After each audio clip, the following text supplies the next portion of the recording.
Keterpurukan ekonomi kadang membuat orang mengambil jalan pintas dengan melupakan akal sehat. Orang pun berpikir bagaimana mendapatkan kekayaan secara instan walau kadang tindakan yang dilakukannya tidak lazim. Melakukan pesugihan menjadi jalan pintas yang biasanya dipilih. Ada banyak macamnya bentuk atau cara-cara pesugihan yang dilakukan.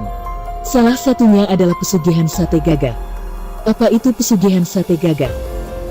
Pesugihan sate gagak adalah cara untuk mendapatkan kekayaan hanya dengan menjual sate burung gagak kepada sebangsa jin seperti genderuwo, kuntilanak, dan lain sejenisnya. Mungkin terdengar aneh kan? Tapi memang benar, pesugihan ini sering dilakukan khususnya oleh orang-orang yang sudah kehilangan akal sehat karena terhimpit secara ekonomi. Persyaratan melakukan pesugihan jin ini, pelakunya harus menyembelih burung gagak, mencabuti bulunya dan membakarnya tepat di tempat ia akan melakukan transaksi. Apabila pesugihan ini dilakukan di tengah hutan, maka ia harus melakukannya di tengah hutan. Apabila sate gagak yang dijual laris, maka ia bisa membawa pulang uang hingga miliaran dalam satu malam. Para jin seperti genderuwo suka makan sate gagak yang dibakar dengan kemenyan untuk menambah kesaktiannya. Jadi, berapapun harganya ia akan membayarnya. Meski kelihatannya mudah hanya menjual sate burung gagak kepada jin, nyatanya pesugihan ini menyimpan resiko tinggi. Di antara bahayanya yaitu diserang makhluk gaib. Kita tidak pernah tahu apa yang menjadi niat makhluk gaib. Jin yang jahat akan senantiasa berusaha menjerumuskan manusia ke jalan sesat dengan berbagai cara.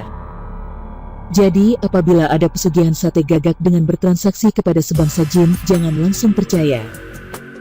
Meskipun ada cerita nyata dan membenarkan bahwa pesugihan sate gagak dapat mendatangkan uang, lebih baik Anda tepis cara tersebut. Jika Anda nekat, Anda mungkin tak bisa membayangkan bagaimana nantinya bertemu dengan makhluk gaib dan melakukan transaksi. Bisa jadi makhluk gaib tersebut justru menyerang Anda karena merasa terganggu. Resiko berhubungan dengan dunia nyata. Biasanya, pesugihan sate gagak ini dilakukan pada malam hari atau tepatnya dini hari. Tempat untuk melakukannya pun tak sembarangan, harus tepat sesuai dengan kemauan jin. Seperti yang kita tahu, alam tak bisa ditebak, bahaya bisa saja selalu terjadi. Hewan buas yang aktif di malam hari bisa saja menyerang Anda dan ini justru lebih berbahaya daripada diserang hantu. Bukannya mendapat kekayaan, Anda justru bisa kena musibah gara-gara diserang makhluk nyata di sekitar lokasi. Ketika menjual sate gagak kepada bangsa jin, tentu Anda harus menatap wajah mereka. Alhasil, Anda yang sama sekali belum terbiasa bertemu dengan makhluk dari alam lain pastinya akan takut dan bisa jadi membuat trauma. Traumanya pun bukan depresi. Lebih pada hal menakutkan akan makhluk gaib.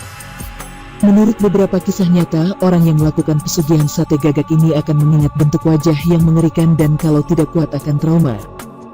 Atau bahkan bisa menjadi gila.